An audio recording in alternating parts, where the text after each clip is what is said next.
Bonjour, vous êtes sur la web TV Mazleg.ga. C'est l'heure du journal sur le Gabon. Les titres.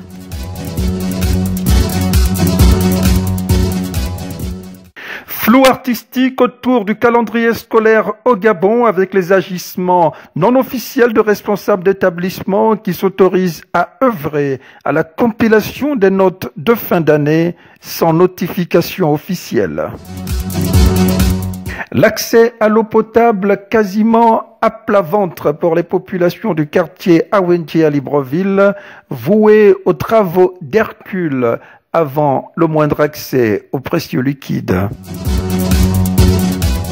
Frayeur sur l'hôpital public au Gabon ces temps de coronavirus avec 3 préavis de grève de syndicats outrés par le manque criard d'équipements sanitaires pour faire face à la pandémie. Le développement dans un instant. Drôle de situation sur le calendrier scolaire au Gabon avec des directives de compilation de notes de passage en classe supérieure ou de redoublement curieusement exigées aux enseignants de classe intermédiaire par certains responsables d'établissements alors qu'aucune annonce officielle n'est faite sur la suite à donner au calendrier scolaire depuis son interruption brusque le 14 mars dernier des suites du coronavirus. Le reportage est signé Marc-Ulrich Malekou Mamalekou. De témoignages concordants d'enseignants contactés pour les besoins de cette cause via notamment la plateforme Internet en ces temps de confinement à domicile, la fin du calendrier scolaire est scellée pour les élèves de classe intermédiaire d'ici à ce que les examens de fin d'année en viennent à leur tour à sceller le sort du contingent d'élèves concernés. Alerté par ces agissements, le délégué général de la Convention nationale des syndicats du secteur éducation CONACYCED, Louis-Patrick Mombo, tire la sonnette d'alarme. À ce jour, il n'y a pas encore un texte réglementaire émanant du ministère de l'Éducation nationale ou encore une décision du gouvernement qui nous édifie sur les propositions qui ont été retenues par le gouvernement par rapport donc au réaménagement du calendrier scolaire et par rapport à la reprise de cours.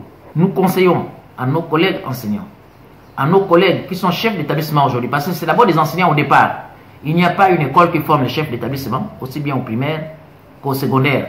Et d'ailleurs, il n'existe même pas un corps de chef d'établissement au Gabon. Nous demandons à ce que, pour être couvert, quelle que soit la décision qui va être prise par le gouvernement, d'attendre le texte officiel du gouvernement le gouvernement qui prendra donc la décision finale quant aux différentes propositions qui avaient été faites au gouvernement lors de la réunion du 6 mai. L'appel au ressaisissement au nom de l'égalité des chances relayé par le bureau de la CONACYCED. Donc il n'est pas question pour nous, sans avoir un texte réglementaire donc émanant du gouvernement, sans avoir une décision du gouvernement, que nous nous lancions sur la base de la demande d'un chef d'établissement, fut-il chef d'établissement, que ce soit au niveau du primaire ou bien du secondaire, qu'on nous demande de faire passer les élèves sur la base soit du 2 premiers trimestres ou bien sur la base de 3 paliers. Parce que l'égalité des chances, au nom de la loi, doit pouvoir être accordée à tous les élèves. Je cite ici donc l'article 1er, alinéa 18 de la Constitution de la République gabonaise. Je cite ici l'article 3 de la loi 21/2011 portant orientation générale de l'éducation en République gabonaise.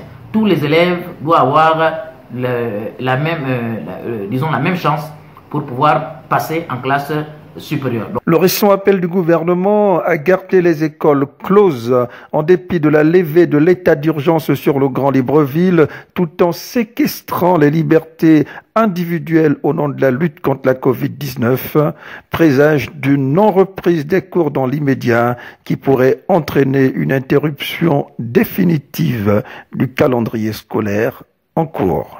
L'accès à l'eau potable, un véritable casse-tête pour de nombreuses populations à Libreville.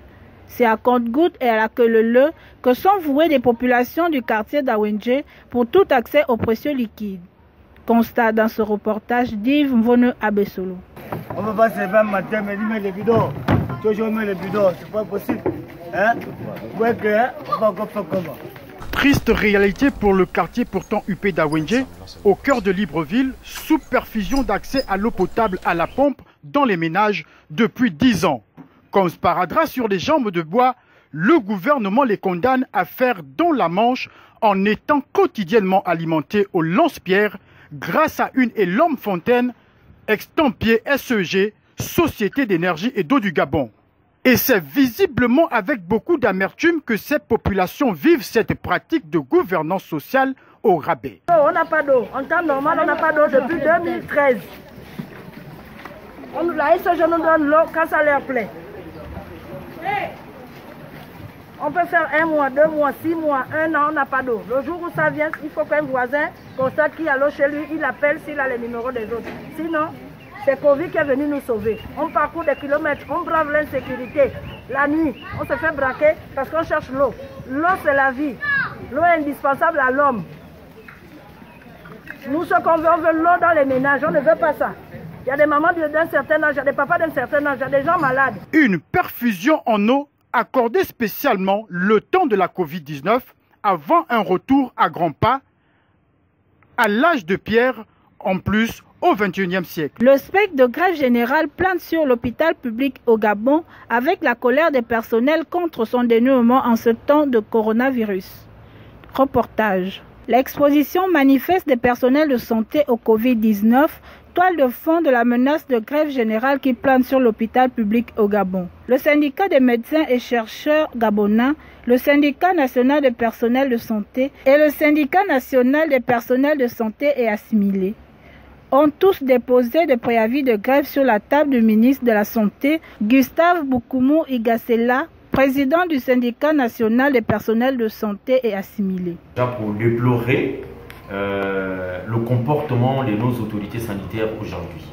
En ce qui concerne la pandémie à coronavirus, il faut déjà dire que les personnes de santé sont sérieusement exposées. Toutes les conditions ne sont pas réunies dans le cadre de la protection contre cette maladie. Nous estimons aujourd'hui que la protection n'est pas encore au top, la protection n'est pas ça, et nous réclamons des combinaisons à tous ceux-là qui touchent les malades. Nous avons également, nous réclamons aujourd'hui le paiement des quotes-parts aux agents de la santé. Qu'est-ce qui s'est réellement passé? Vous comprenez qu'ici nous touchons de l'argent numéraire pour les consultations par exemple. Mais nous sommes surpris de recevoir la semaine dernière la note du directeur général de la comptabilité publique qui dit que évidemment cette fin du mois, nous n'aurons pas de quote-part alors qu'ils ont, sous prétexte qu'ils veulent se protéger contre la maladie, la pandémie, la Covid-19. Et nous disons que c'est faux, puisque c'est le même argent que nous avons versé au niveau de nos agences comptables. Et ces agences comptables ont reçu cet argent. Maintenant, quand la fin du mois arrive, ils ont du mal à restituer cet argent aux gens qui ont épargné. C'est comme une épargne. Donc nous ne comprenons pas pourquoi. Et la raison qu'on nous avance, c'est celle de savoir qu'évidemment, c'est une manière de protéger les personnels du trésor public. Donc nous protestons contre cette décision et nous demandons à ce que le directeur général de la comptabilité publique puisse retirer sa note.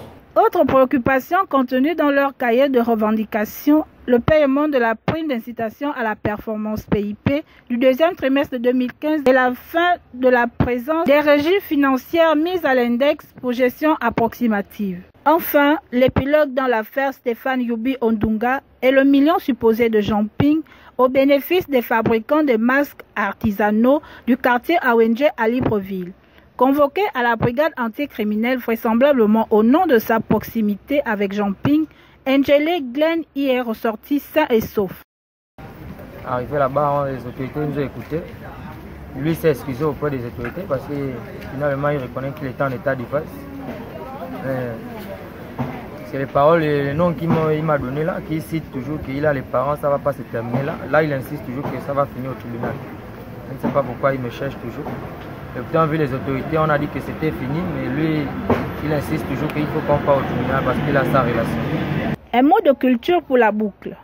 Avec la séance de casting en prélude à la production d'un film gabonais, casting prévu ce mercredi 13 mai 2020 du côté de l'ambassade de Côte d'Ivoire à Libreville, 6 au quartier Lui, dès 9h.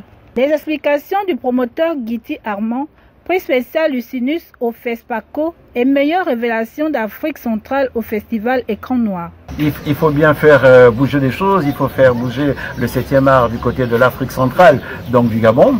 Donc on est en train de préparer une série télévisée où on invite des comédiens et des comédiennes de venir vers nous pour pouvoir s'entretenir et faire une sélection et plein de surprises. Donc tous ceux qui vont arriver vers nous pour cette réalisation auront une vitrine pour l'extérieur, vu que nous avons déjà des acheteurs, donc des opérateurs du côté de l'Occident qui sont en contact avec nous et qui n'attendent que ça. Donc ça va être une vitrine pour l'Afrique centrale, précisément le Gabon. Place à la rubrique Vue sur le net. L'image du jour, nous allons la chercher en Afrique du Sud avec la bagarre que livre son président dans le processus du port de masque en ces temps de coronavirus.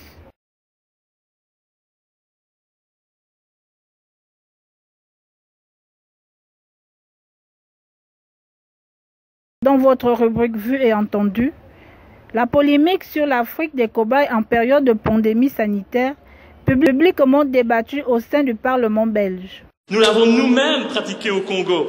Vous vous rappelez, lorsque nous colonisions ce pays et que nous coupions les mains des Congolais qui refusaient de travailler comme des esclaves pour enrichir notre pays et son roi. Mais bien entendu, hors de question de reconnaître les méfaits et les génocides commis au Congo. On préfère dire que nous y avons apporté la civilisation, bien sûr.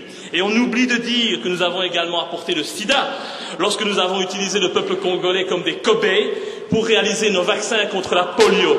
Désinformation et hypocrisie, une fois de plus. Et oui, ça ne vous plaît pas, ce n'est pourtant que la stricte vérité. C'est la fin de ce journal. Merci de l'avoir suivi.